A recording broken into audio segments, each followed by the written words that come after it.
आइए प्रारंभ करते हैं। सिंधु घाटी सभ्यता या सैंधव सभ्यता या हड़प्पा की सभ्यता के बारे में कल की क्लास में हम लोगों ने चर्चा प्रारंभ किया था, और इस क्रम में हम लोगों ने जानना था कि सिंधु घाटी सभ्यता, उसकी विशेषता, उसके निर्माता, बहुत सारी बातों पर हम लोगों ने चर्चा किया था। आज हम लोग सिंधु सभ्यता के प्रमुख स्थल के बारे में जानेंगे। इसके बाद हम लोग सिंधु घाटी सभ्यता के सामाजिक, आर्थिक, राजनीतिक और धार्मिक जीवन को जानेंगे और फिर जानेंगे कि सिंधु घाटी सभ्यता का पतन कैसे हो गया। पूरे टॉपिक को आज की क्लास हम लोग एंड करेंगे। तो सिंधु घाटी सभ्यता, जैसा कि हम लोगों ने कल के क्लास में जाना था, एक शहरी सभ्यता थी, शहर जैसी सभ्यता या नगरीय सभ्यता थी। अभी तक सिंधु घाटी सभ्यता के बहुत सारे स्थल प्रकाश में आए हैं। उन बहुत सारे स्थल में कुछ बड़े शहर हैं, महत्वपूर्ण शहर हैं, और अन्य भी जो शहर हैं वह गौण शहर है। तो जो प्रमुख शहर हैं, उन शहरों से जो पूरा तत्व मिला है, मतलब खुदाई से जो वस्तुएं मिली हैं, उनके बारे में हम लोग क्या करेंगे, जानेंगे। क्योंकि परीक्षा में प्रश्न यही आता है कि कहां से कौन सा स्थल, कौन सी वस्तु का साक्ष्य मतलब प्रमाण मिला है। तो सबसे पहले चर्चा करेंगे हम लोग हड़प्पा की। किसका चर्चा करेंगे? हड़प्पा की चर्चा करेंगे। आपको पता है कि हड़प्पा सिंधु घाटी सभ्यता का ऐसा स्थल है जो वर्तमान समय में पाकिस्तान के पंजाब राज्य के मंटगोमरी जिला में। हड़प्पा सिंधु घाटी सभ्यता का एक स्थल है जो वर्तमान समय में पाकिस्तान में पड़ता है, पाकिस्तान के पंजाब राज्य में पड़ता है, और पंजाब राज्य के मंटगोमरी जिला में रावी नदी के बाएं किनारे, रावी नदी के बाएं किनारे है। हालांकि हड़प्पा के बारे में जानकारी सबसे पहले, इसी हड़प्पा गांव के बारे में जानकारी सबसे पहले 1826 में चार्ल्स मैसन ने दिया था। और हड़प्पा की विशेषता थी कि हड़प्पा का जो नगर था, हड़प्पा जो शहर है वह दो भाग में बटा हुआ था। हड़प्पा शहर कितने भाग में बटे हुए थे? दो भाग में बटे हुए थे। एक का नाम था पूर्वी नगर, दूसरे का नाम था पश्चिमी नगर। और आपको पता है कि पूर्वी नगर को टीला कहा जाता था और पश्चिमी नगर को दुर्ग कहा जाता था। हड़प्पा जो वर्तमान समय में पाकिस्तान के पंजाब राज्य के मंटगोमरी जिला में रावी नदी के बाएं किनारे स्थित है, इसकी खुदाई राय बहादुर दयाराम साहनी के देखरेख में 1921 ईस्वी में हुई थी। और यहाँ का जब खुदाई हुआ, यहाँ पर बहुत सारे प्रमाण मिला है, बहुत सारे साक्ष्य मिला है। उन साक्ष्यों की बात करें तो सबसे पहला हम बात करते हैं महत्वपूर्ण की RH 37 क्या है? कब्रिस्तान है। कब्रिस्तान है जहां मृतकों को दफनाया या जलाया जाता था। इसके अलावा एक चबूतरा मिला है, चौकोर ईंट का बना हुआ चबूतरा मिला है। ऐसा विद्वानों ने अनुमान लगाया है उस चबूतरा पर कहीं कहीं गड्ढा है, उसमें अनाज को कूटा जाता था। तो अनाज को कूटने वाला क्या मिला है? चबूतरा मिला है। खुदाई से मिट्टी की बनी हुई अनेक सारी लघु मृण मूर्तियां मिली है। लघु माने छोटा, मृण माने मिट्टी की मूर्तियां तो जानिए हैं। अनेक छोटी छोटी मृण मूर्तियां मिली हैं, लेकिन मूर्तियों में सबसे ज्यादा जो मूर्ति मिली है वह महिलाओं की मिली है। जिससे प्रमाणित होता है कि सिंधु घाटी सभ्यता में या हड़प्पा की सभ्यता में महिलाओं की स्थिति अच्छी थी। इसके अलावा सिंधु घाटी सभ्यता का जो नगर था ना, हर नगर की खासियत थी कि हर नगर में अन्नागार भी था और स्नानागार भी था। लेकिन उसी हर नगर की तरह हड़प्पा में भी अन्नागार मिला है और स्नानागार मिला है। लेकिन यहां इसलिए बोला हूं कि सभी शहर में जो अन्नागार मिला है वह दुर्ग के अंदर मिला है, लेकिन हड़प्पा का जो अन्नागार था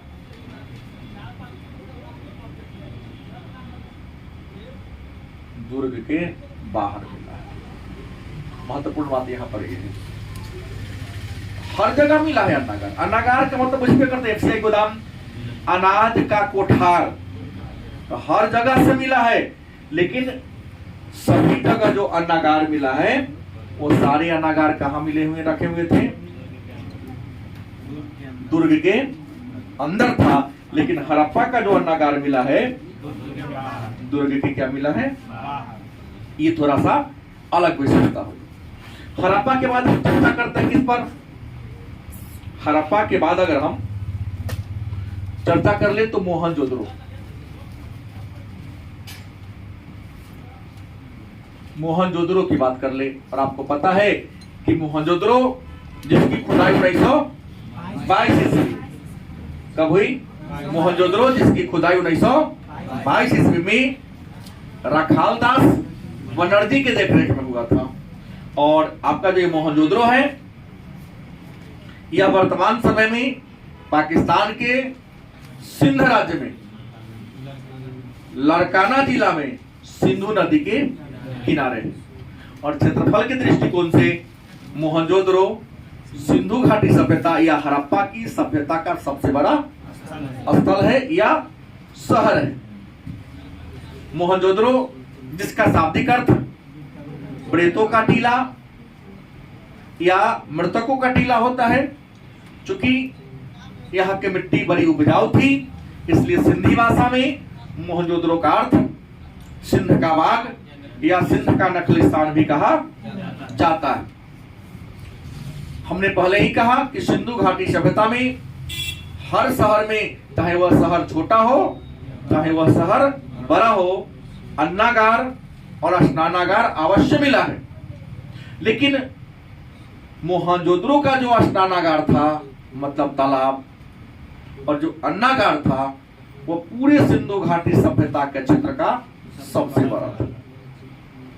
मोहनजोदड़ो की जो विशाल स्नानागार मिला है उस विशाल स्नानागार की बनावट को देखकर, उसकी विशालता को देखकर तात्कालिक पुरातत्व विभाग के महानिर्देशक जॉन मार्शल ने क्या कहा कि यह तत्कालिक विश्व का आश्चर्य है। क्योंकि उस समय में स्नानागार का इतना विकसित होना कि भाई नीचे उतरने के लिए सीढ़ी बना हो, ऊपर कपड़ा बदलने के लिए कक्षा बना हो, हमेशा साफ सफाई करने के लिए बीच में कुआं हो, कुआं था वहां पर, कुआं से पानी को भरा जाता था। और वह स्नानागार हर समय नहीं खुलता था। स्नानागार तब खुलता था जब विशेष समारोह हो। समारोह खत्म होने के बाद उसके सारे पानी को बाहर निकाल दिया जाता था ताकि उसमें गंदगी का सैलाब न रहे। इतनी सुविधा थी। अब कहेंगे कि मोहनजोदड़ो से क्या क्या प्रमाण मिला है? मोहनजोदड़ो से क्या क्या प्रमाण मिला है? तो मोहनजोदड़ो से जब खुदाई की गई तो यहां पर अनेक सारे समान मिले।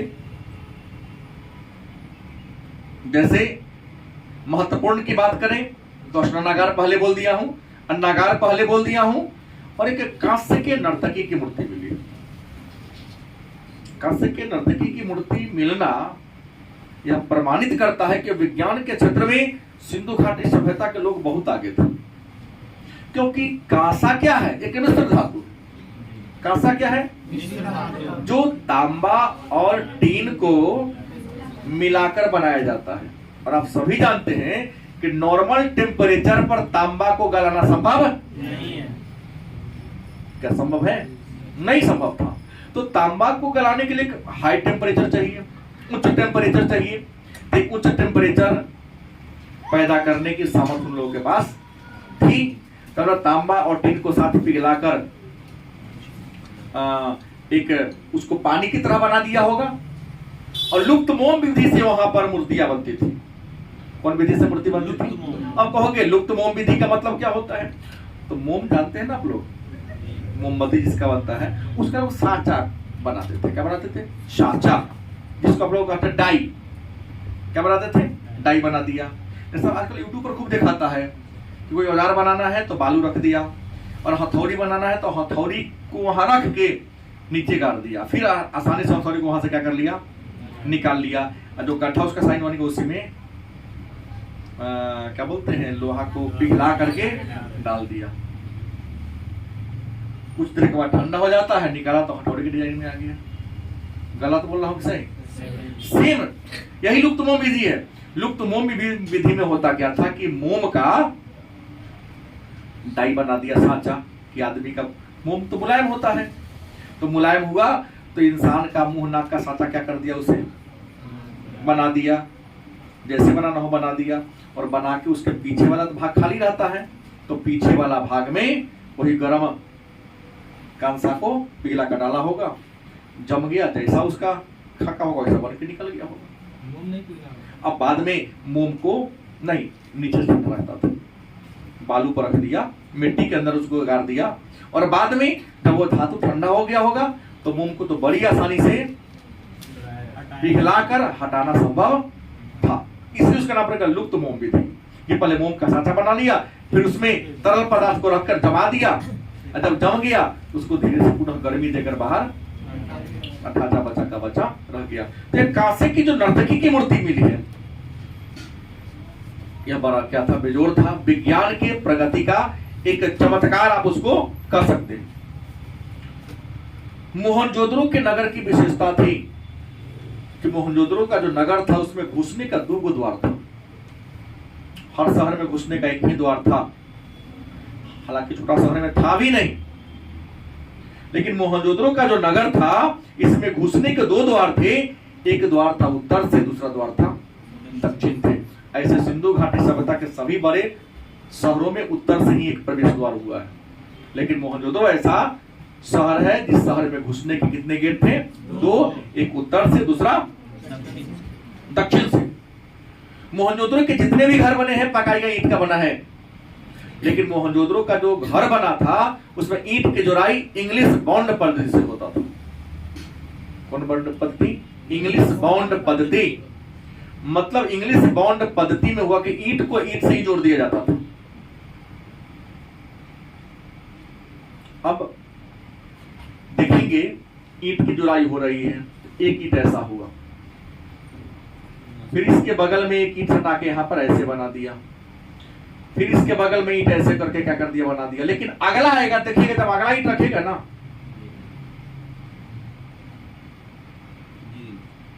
ताकि इस दोनों का लोड आधा ही ले ले, ढहने ना ले, टूटने दे। फिर अगला जो आएगा तो यहां पर एक ऐसे लेगा। तो इसीलिए मिस्त्री बीच में बार बार ईंट को क्या करता है, तोड़ता है।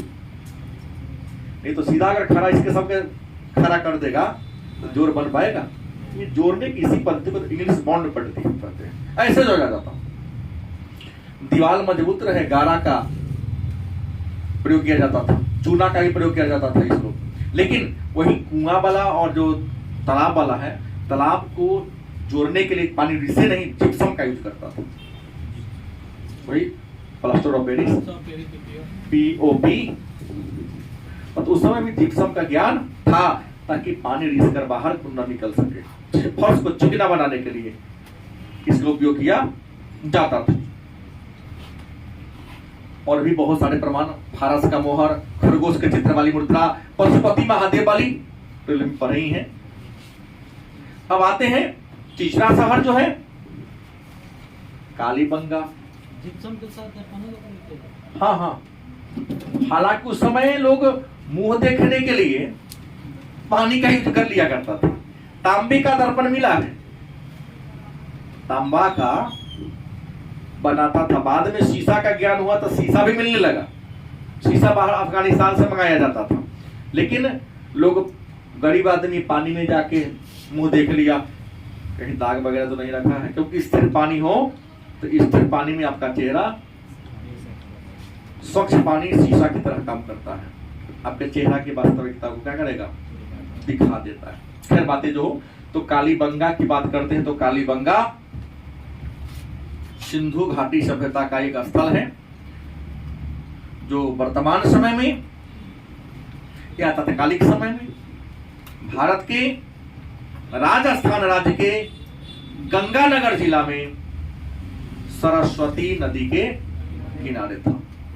कालीबंगा जिसका शाब्दिक अर्थ होता है काली चूड़ी, और कालीबंगा सिंधु घाटी सभ्यता का ऐसा शहर है जहां दो संस्कृति का प्रमाण मिला है। हड़प्पा सभ्यता के ही दो काल का प्रमाण मिला है, पहला आध हड़प्पा सभ्यता और दूसरा विकसित हड़प्पा सभ्यता का।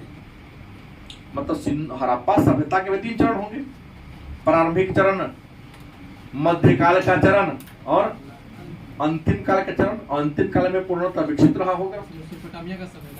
हाँ, तो ऐसे ही कालीबंगा से हड़प्पा सभ्यता के 2 स्तर का प्रमाण मिला है।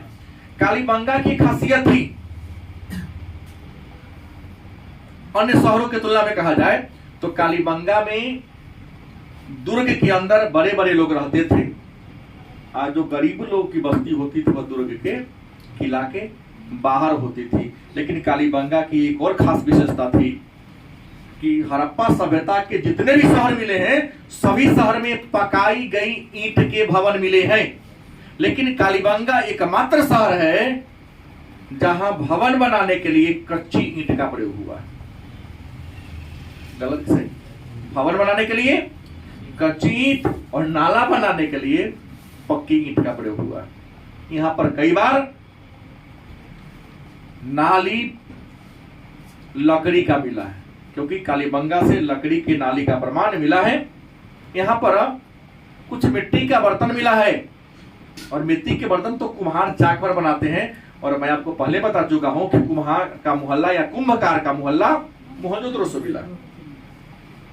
तो कुम्हार लोग जो मिट्टी का बर्तन बनाते थे वो चित्रित बनाते थे, डिजाइन से कर देते थे। तो हड़प्पा काल में जो कालीबंगा से बर्तन मिला है, चित्रित मृतभांड जो मिला है, चित्रित माने रंगल, मृदभांड माने मिट्टी का, और लाल और करिया रंग से रंगा गया है। नीला ब्लू पीला कहोगे तो नहीं चलेगा, मतलब लाल और काला। और यहाँ का जो फर्श है, जमीन, घर का जो नीचे वाला जमीन को फर्श कहते हैं, ऊपर वाला को छत कहते हैं, फर्श भी अलंकृत मिला है। अलंकृत का मतलब क्या होता है, सजाया हुआ। जैसे आजकल कैसे टाइल्स लगा देते हैं, उस समय तो टाइल्स नहीं था, लेकिन पुराने जमाने में जो घर बनते थे ना, करियक्का से ललका रंग से लोग पक्का को रंग दिया करता था। पुराना घर देखिएगा मिलेगा आपको टाइल्स जैसा, ताकि देखने में क्या लगे, अच्छा लगे। अलंकृत फर्श मिला है, और यहां से कुछ ऐसा ईंट मिला है जो क्या था, नक्काशी किया हुआ था, नक्काशीदार ईंट का प्रमाण भी यहां से मिला है। इसके अलावे कालीबंगा से और भी बहुत चीज मिला है, जैसे स्वास्तिक का प्रमाण मिला है। स्वास्तिक मतलब ये स्वास्तिक हो गया। और यज्ञ की वेदी, यज्ञ की वेदी का मतलब समझते हैं कि जैसे बड़े बड़े पूजा पाठ होते हैं तो मिट्टी का ऊंचा कर दे, थोड़ा ऊंचा कर दिया जाता है, 4 उंगली ऊंचा, और चावल को रंग के लाल पीला। हाँ?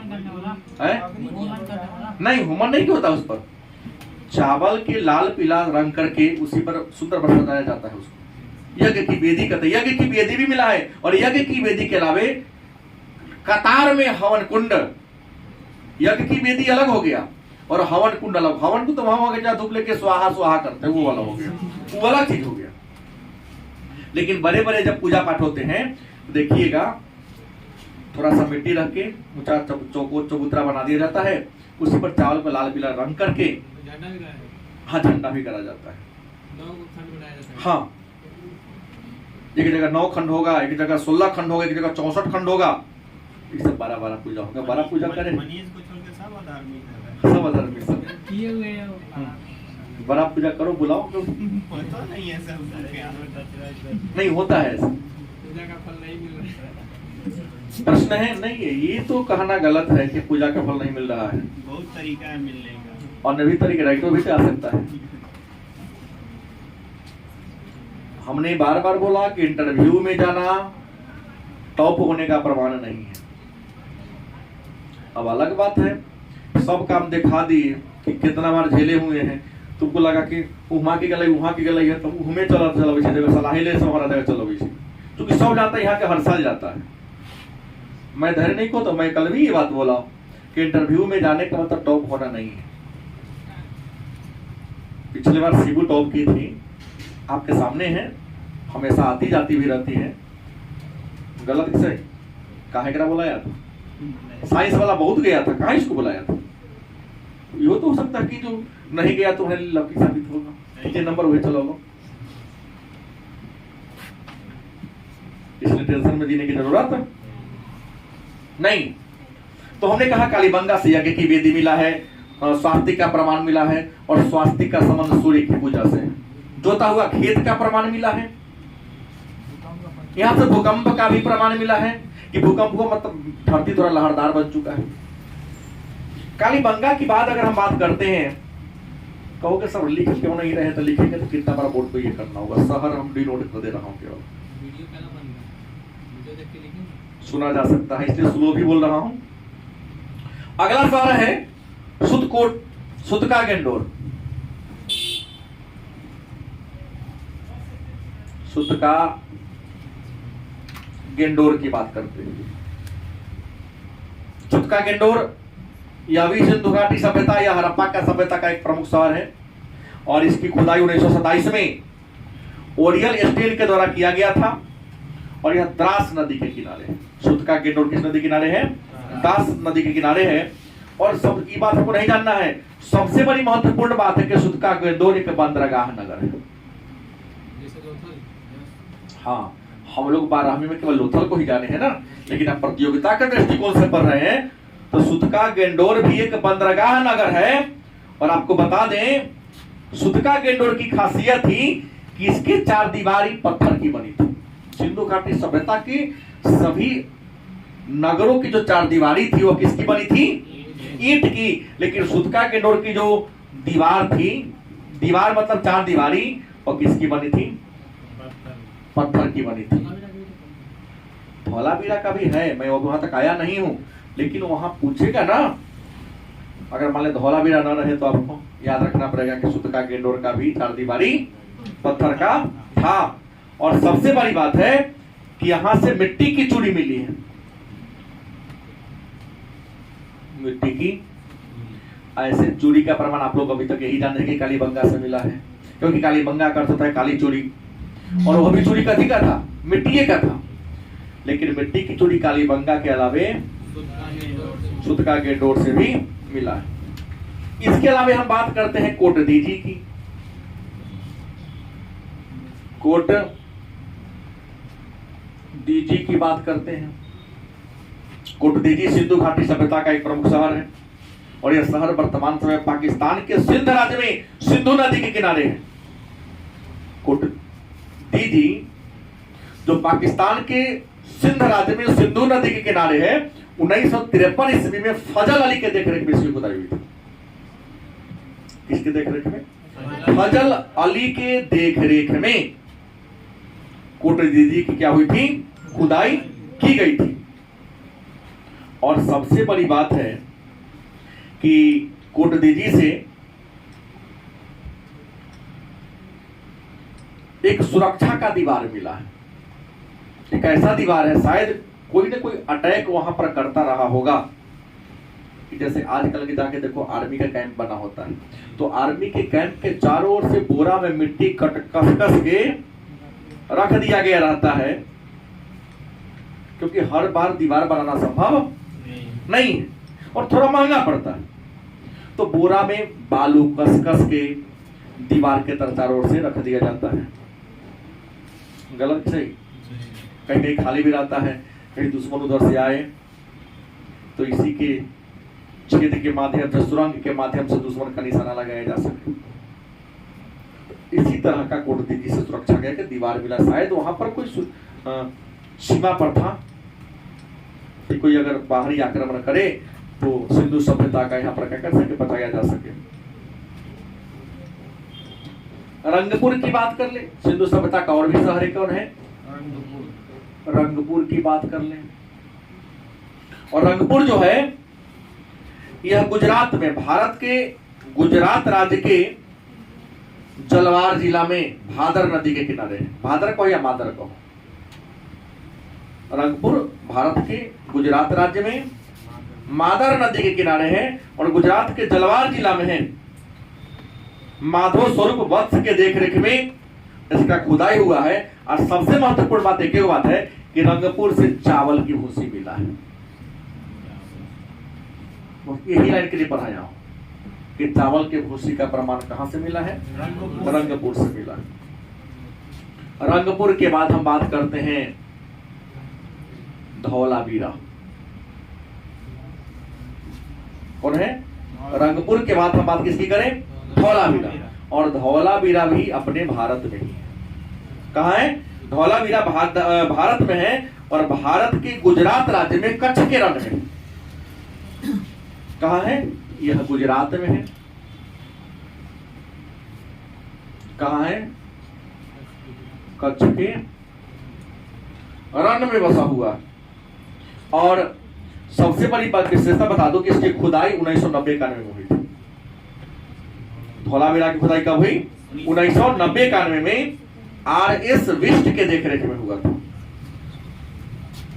मतलब 1990-91 आर.एस. विष्ट के देखरेख में इसकी खुदाई हुई थी। धौलावीरा की खास विशेषता यह थी कि धौलावीरा के जो चारों ओर दीवार था, यह दीवार भी किसका बना था? पत्थर का दीवार था। और पत्थर के दीवार पर क्या था? लिखल था। कुछ ना कुछ दीवार पर क्या लिखा था मैं नहीं कह सकता हूं। क्यों? क्योंकि सिंधु घाटी सभ्यता की लिपि आज तक पढ़ी नहीं जा सकी है। लिपि इसकी भाव चित्रात्मक थी, इसलिए पढ़ी नहीं जा सकी है। और सिंधु सभ्यता का एकमात्र धौलावीरा है जहां से प्रारंभिक अवस्था का, मध्य अवस्था का और परिपक्वता की अवस्था का प्रमाण मिला है। माने सिंधु सभ्यता के शुरुआत वाला समय का, मध्यकालीन समय का और अंतिम समय का प्रमाण कहां से मिला है? धौलावीरा से मिला है। मतलब यहां ये बात हो गया। अब तीसरी बात कि सिंधु घाटी सभ्यता के जितने भी नगर थे, सभी नगर को दो भाग में बांटा गया था। सिंधु घाटी सभ्यता में जितने भी नगर मिले हैं, सभी नगरों को कई भाग में बांटा गया था? धौलावीरा एक ऐसा शहर है जहां नगर के कितने स्तर थे? 3 स्तर थे। मतलब सीधे प्रथम स्तर के नगर, मध्य स्तर के नगर और अंतिम स्तर के नगर। नाम अलग दिया। बहुत ऊंचा वाला, मध्यम ऊंचा वाला, बहुत नीचा वाला, निम्न शहर। उच्च शहर, मध्यम ऊंचा वाला शहर, निम्न शहर, निचला शहर। मतलब नगर के 3 स्तर यहाँ पर देखने को मिला है। ये तो आर्थिक दृष्टि से होगा यार सर। नहीं, ये सब आर्थिक दृष्टिकोण से था। जो सबसे ऊंचा था आर्थिक दृष्टिकोण से ज्यादा ऊपर था। हाँ, कह सकते हैं। जो उससे नीचा रहा होगा थोड़ा उससे आर्थिक रूप से कमजोर रहा होगा, और जो सबसे नीचा रहा होगा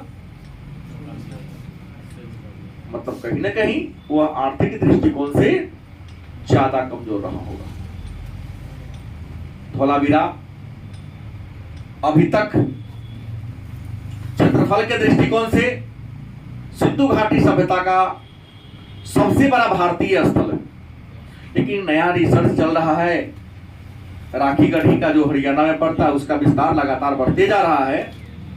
तो आने वाले दिनों में आपके एनसीईआरटी के पुस्तक में पढ़ने को मिलेगा कि क्षेत्रफल के दृष्टिकोण से सिंधु घाटी सभ्यता का सबसे बड़ा भारतीय स्थल राखी गढ़ी हो सकता है। कई पुस्तक में लुसेंट में आ गया, लेकिन एनसीईआरटी भी नया छपेगी तो उसमें क्या होगा? आ ही जाएगा।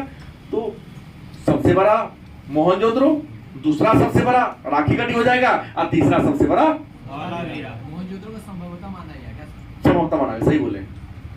मोहनजोदड़ो से पहले लिखता है संभवतः लिखता है, लेकिन एरिया के देखा जाए तो अभी सबसे बड़ा वही।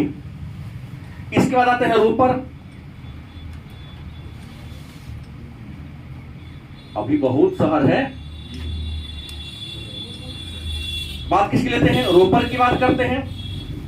तो रोपर सिंधु घाटी सभ्यता का एक स्थल है जो भारत के पंजाब राज्य में पड़ता है। कहां पड़ता है? भारत के पंजाब राज्य में सतलज नदी के किनारे है और वाईडी शर्मा के देखरेख में इसकी खुदाई हुई थी। रोपर सिंधु घाटी सभ्यता का ऐसा शहर है जो भारत के पंजाब राज्य में सतलज नदी के किनारे है और वाईडी शर्मा के देखरेख में इसकी खुदाई हुई थी। और रोपर इसलिए भी महत्वपूर्ण है कि यहां पर मालिक के साथ कुत्ता को दफनाने का प्रमाण मिला है। महत्वपूर्ण बात यह है कि मालिक के साथ कुत्ता को दफनाने का प्रमाण, कि कुत्ता वफादार होता है, मालिक जहां जाएगा तो वो अपने वफादार को लेके, तो मालिक के साथ कुत्ता को दफनाने का प्रमाण कहां से मिला है? रोपर से मिला। रोपर के बाद अगर हम अगला चर्चा कर लें सिंधु घाटी सभ्यता के अन्य स्थल में, तो चरमुदरो नहीं आया अभी। चरमुदरो की बात करते हैं। चरमुदरो भी सिंधु घाटी सभ्यता का एक प्रमुख स्थल है। 1931 में एनजी मजुमदार के देखरेख में चरमुदरो की खुदाई हुई थी और चरमुदरो भी वर्तमान समय की बात करता, तत्कालिक तो भारत में था, लेकिन वर्तमान समय में पाकिस्तान के सिंध प्रांत में सिंधु नदी के किनारे स्थित है। और यहां की विशेषता थी कि यहां पर मनका बनाने का कारखाना मिला है, लिपस्टिक का प्रमाण मिला है, और सबसे महत्वपूर्ण बात है यहां जो कारखाना मिला है उस कारखाना में सीप का सामान बनता था। सीप माने सिथुआ। यहां जो कारखाना मिला है उस कारखाना में सीप के सामान बनते थे। और औजार बनाने में या श्रृंगार के सामग्री बनाने में हड्डी का भी प्रयोग किया। तो हड्डियों के आभूषण या औजार बनाने का कारखाना चरमुदरो से मिला है। और सबसे महत्वपूर्ण बात जान लीजिए, सिंधु घाटी सभ्यता का एक विशेष शहर था कि 6 शहर में इनकी गणना चरमुदरो की जाती है। ये ऐसा शहर था, किला नहीं था, सभी शहर किले बंद थे, लेकिन चरमुदरो सिंधु घाटी सभ्यता का ऐसा शहर था जिसके चारों ओर से बाउंड्री नहीं था। बाकी हर शहर में बाउंड्री देखने को मिला है, लेकिन चरमुदरो में किसी प्रकार का बाउंड्री का प्रमाण नहीं मिला है। और यहां से जमीन पर एक चिन्ह मिला है कुत्ता और बिलाई का। विद्वानों ने प्रमाण दिया है कि शायद बिल्ली का कुत्ता पीछा कर रहा है, माने बिल्ली का पीछा करते हुए कुत्ता के पद चिन्ह का प्रमाण कहां से मिला है? तो चरमुदरो से मिला। इसके अलावा यहां पर बकराकार ईंट मिला है। आप कहोगे बकराकार ईंट माने बकरी का कारण नहीं, ऐसा ईंट मिल सकता है। पहले आज ना गोल दीवार देखे, पिलर, गोलका पिलर, पुरानका घर में गोलका पिलर बनता था, लेकिन तो गोलका पिलर बनेगा कैसे भाई? तो ऐसा का ईंट बना दिया डिजाइन में, एक इधर से ईंट रखेगा,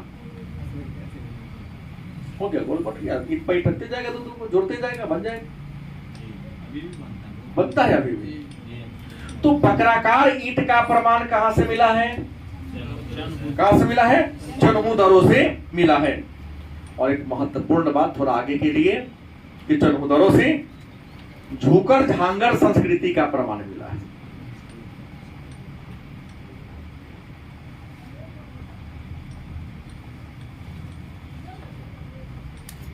ताम्रपाषाण कालीन सभ्यता का एक स्थल है झूकर झांगर संस्कृति। आगे कई प्रकार की सभ्यता है, चंदन की सभ्यता। तो यहां पर झूकर झांगर संस्कृति का क्या मिला है? प्रमाण मिला है, जो सिंधु कालीन तो नहीं है, या ताम्र युगीन सभ्यता का एक क्या है? स्थल है। चरमुदरो के बाद एक और है, नाम है बनवाली। और बनवाली आपको बता दें,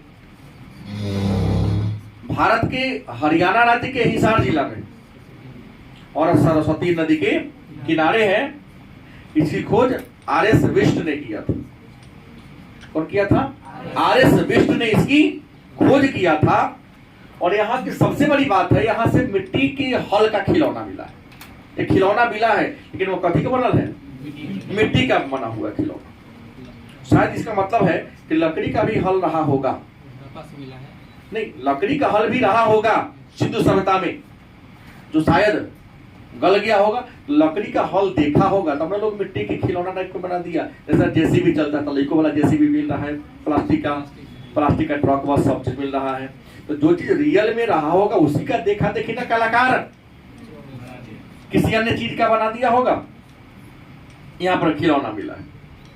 और बरमाली से आप जानते हैं कि नाक कान की बाली भी मिला है, मछली पकड़ने का कांटा माने बंसी का प्रमाण मिला है, अंगूठी मिला है यहाँ से। अगला है सुरकोटदा। सुरकोटदा अंतर है, वो सुत का गेंडोर है या क्या है? सुरकोटदा है। और सुरकोटदा की भी याद ले, सबसे महत्वपूर्ण बात कि यह भी बंदरगाह का प्रमाण मिला है। तो अभी तक हम लोग 2 जाने, लेकिन सिंधु घाटी सभ्यता के बंदरगाह नगर कैगो मिला अभी तक? 3। सुरकोटदा, सुतका गेंडोर और लोथल तो पहले से आप लोग जान ही रहे हैं। तो सुरकोटदा एक बंदरगाह नगर है और सुरकोटदा भी अपने भारत के गुजरात राज्य में कच्छ के रण में स्थित है। 1964 में जगपति जोशी के देख रेख में सुरकोटदा की खोज हुई है। और यहाँ के सबसे महत्वपूर्ण बात, बंदरगाह तो है ही, यहाँ से घोड़ा का अस्थि पंजर मिला है। घोड़ा का अस्थि पंजर, घोड़े की हड्डी। हालांकि सिंधु भाषी और सभ्यता के लोग घोड़ा से परिचित नहीं थे। ऐसा मानना है कि घोड़ा तो आर्य लेकर आया और सिंधु घाटी सभ्यता के पतन के कई वर्षों के बाद, कई 100 वर्षों के बाद आर्य सभ्यता का विकास हुआ है। लेकिन घोड़ा के अस्थि पंजर का प्रमाण यहां से मिला है। इसके बाद हम बात करते हैं लोथल की। किसकी बात करें? लोथल की बात कर लें तो लोथल सिंधु घाटी सभ्यता का एक प्रमुख स्थल है, जो भारत के गुजरात राज्य में भोगवा नदी के किनारे है। और यह भी एक बंदरगाह शहर है, क्योंकि लोथल से भी बंदरगाह का प्रमाण मिला है। और यह जो बंदरगाह बना था वो पकाई गई ईंट का बना हुआ था। और यह गुजरात के अहमदाबाद जिला में है। कहां पड़ता है? और यहाँ भी मणका बनाने का कारखाना मिला है। और यहाँ की एक और विशेषता है कि लोथल का युगल सावधान मिला है।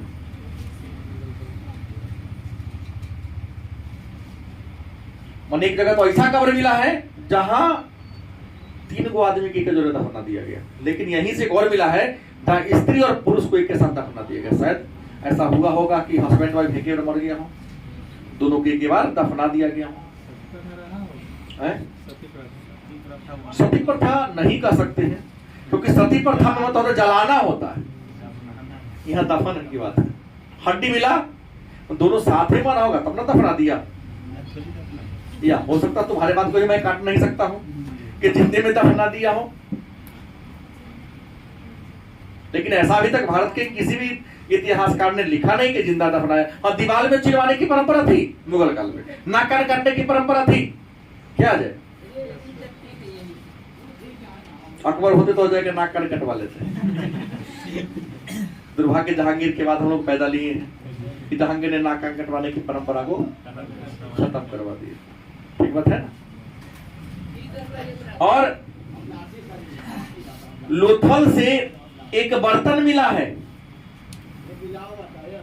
उस बर्तन पर एक चालाक लोमड़ी का मूल्यांकन किया गया है, जो सिद्ध करता है कि शायद वह पंचतंत्र की कथा का है। किसकी कथा है?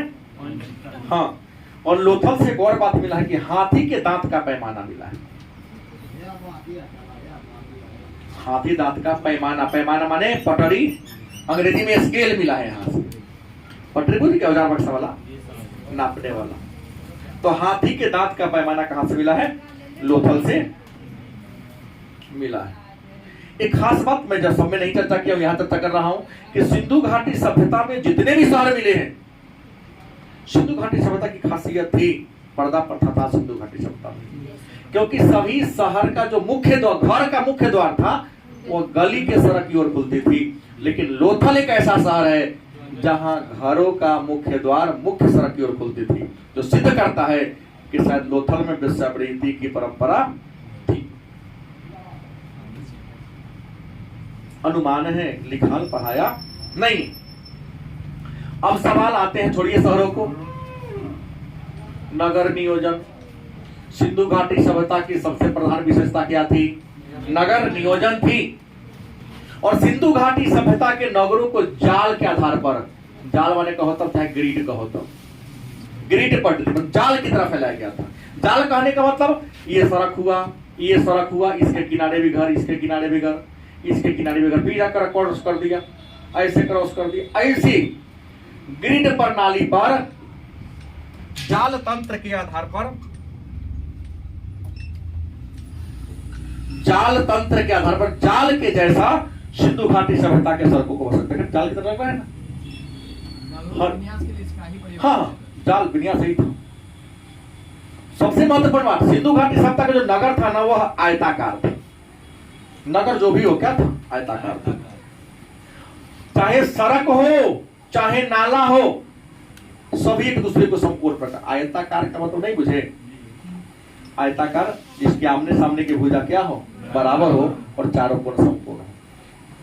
ये दोनों भुजा समान है, ये दोनों भुजा समान है, लेकिन इसके समान भुजा नहीं है। तो नगर आयताकार थे, सही बात है।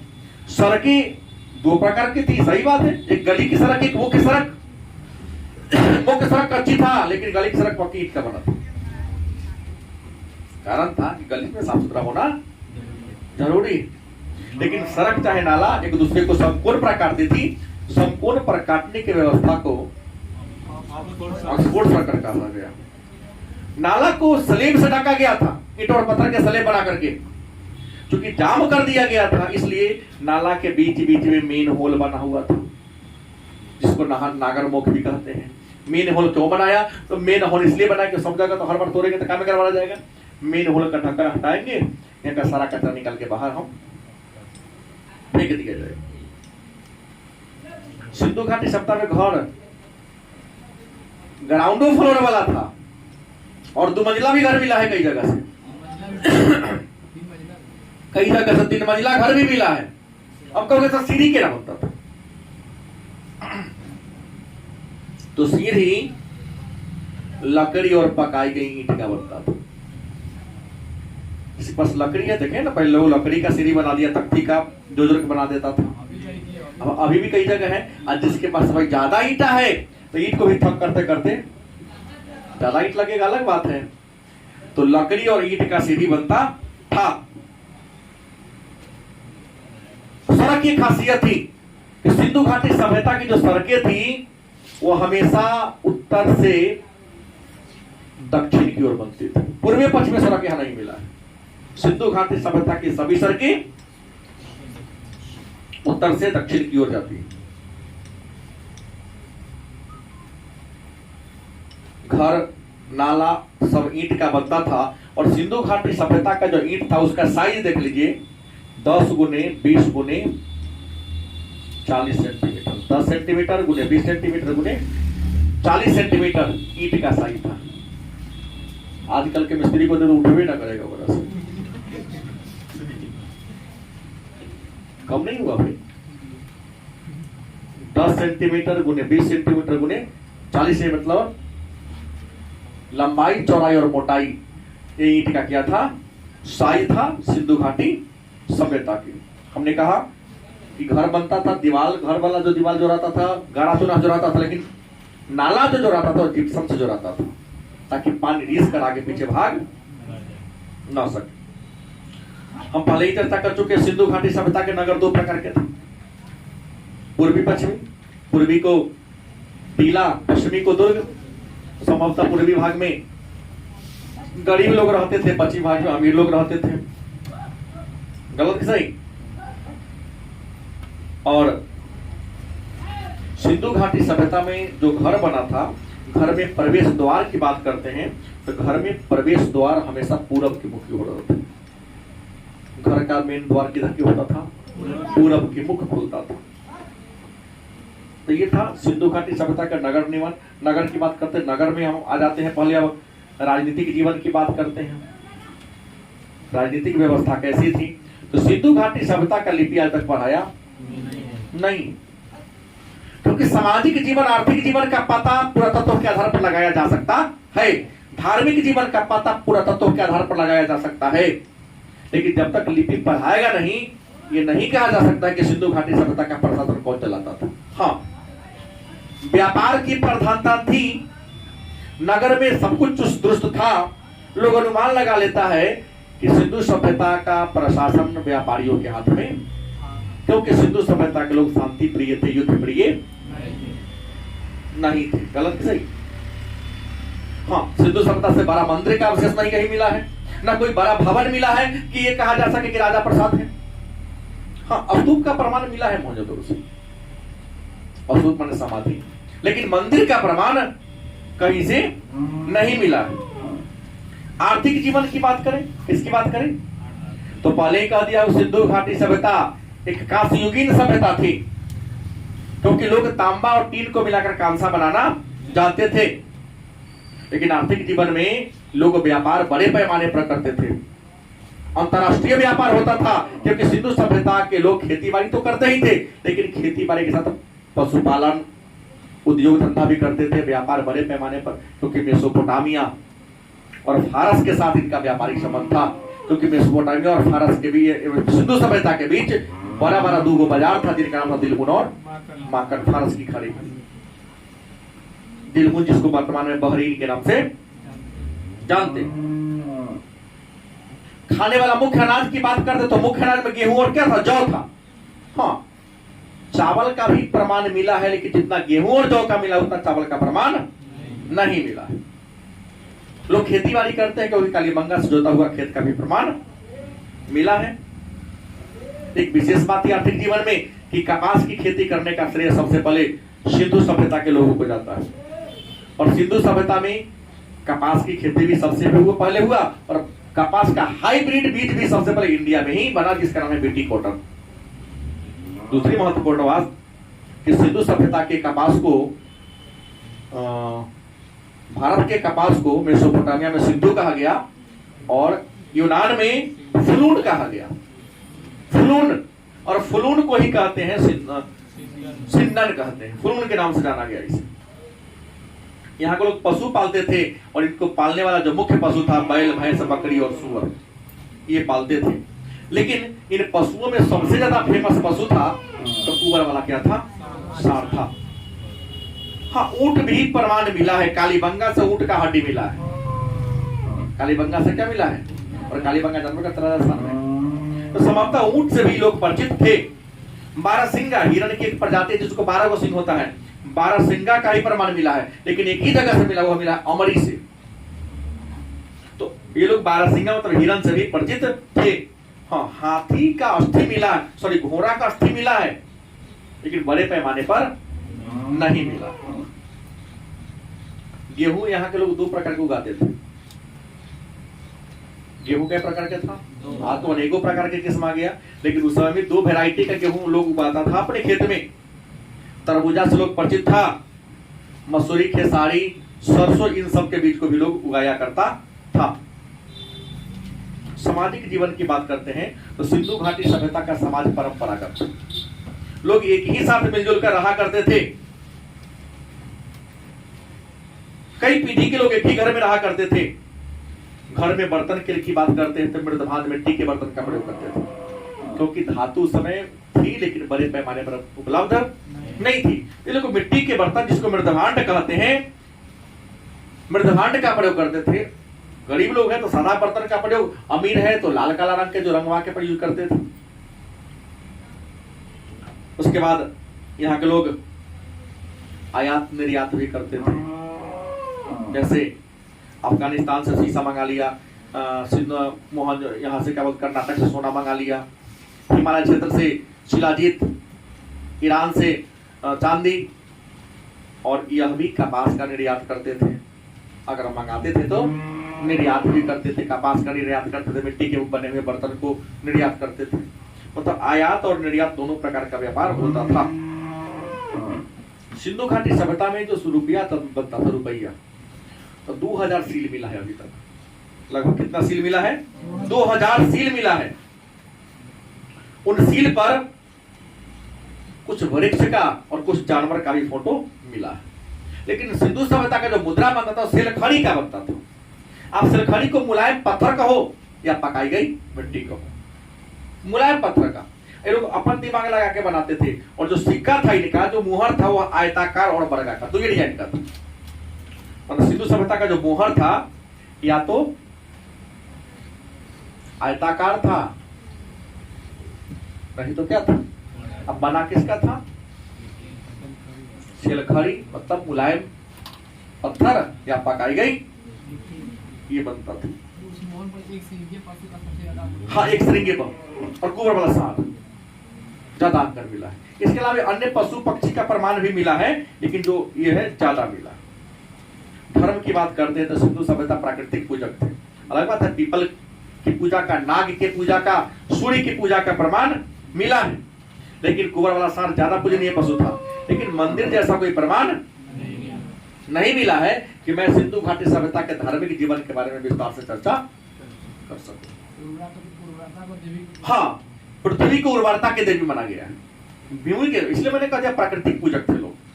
धरती की पूजा करते थे, सूर्य की पूजा करते थे, जल की पूजा करते थे। अपना मोहनजोदड़ो में बड़ा जलाशय मिला है, नाग पूजा का प्रमाण मिला है, पीपल वृक्ष का, कुंवर वाला सांड का ज्यादा फेमस था यहाँ, क्योंकि सिक्का पर उसका चित्र अंकित मिला है। तो ये धार्मिक जीवन की बात कर लेते हैं। कहोगे प्रजाति तो हम कल ही चर्चा कर दिए थे। सिंधु घाटी सभ्यता में 4 प्रजाति का प्रमाण मिला है। लोग कितने प्रजाति के थे? 4 प्रजाति का, प्रोटोरास्ट्रॉयड, भूमध्यसागरीय, मंगोल और अल्पाइन। लेकिन सबसे ज्यादा कौन था? द्रविड़, जो दाढ़ी वाला सब था। इनकी संख्या यहाँ पर क्या मिली है? ज्यादा मिली। लिपि की बात करते हैं तो सिंधु घाटी सभ्यता की लिपि भावचित्रात्मक थी, जो भी पढ़ाया नहीं है। और सिंधु घाटी सभ्यता में अभी तक 400 अक्षर मिला है। कितना अक्षर? लेकिन मूल अक्षर की बात करते हैं तो मूल अक्षर क्या है? मात्र 64 को मिला है। जितनी भावचित्रात्मक लिखने का तरीका था, बाएं से दाएं और दाएं से ऐसे लिखता था, डायरेक्ट हाथ नहीं उठाता ही सबका। और इधर से लिख इधर गया, यहाँ। अब इधर के हम लोग यहाँ से इधर करते हैं ना, हम लोग यहाँ से गए, यहाँ किए, फिर उठाए, यहाँ से यहाँ किए। और सिंधुवासी इधर से इधर गए, फिर यहाँ से यहाँ आए, यहाँ से यहाँ गए, ऐसे लिखता था। बाएं से दाएं, दाएं से बाएं, बाएं से दाएं, बाएं, ऐसे लगातार लिखते थे। इनकी लिपि भी थोड़ा सा हम लोगों से क्या थी? अलग थी। पता नहीं कैसे हो गया, तो कल ही बोला था कि अलग अलग विद्वान अलग अलग विचार दिए। किसी ने कहा बाढ़ के कारण, किसी ने कहा प्राकृतिक आपदा के कारण, किसी ने कहा जलवायु परिवर्तन के कारण, तो किसी ने कहा आर्यों के आक्रमण के कारण। लेकिन जो भी हो, सबसे प्रमाणिक बात यह है कि सिंधु नदी में प्रलयकारी बाढ़ आई और सिंधु घाटी सभ्यता का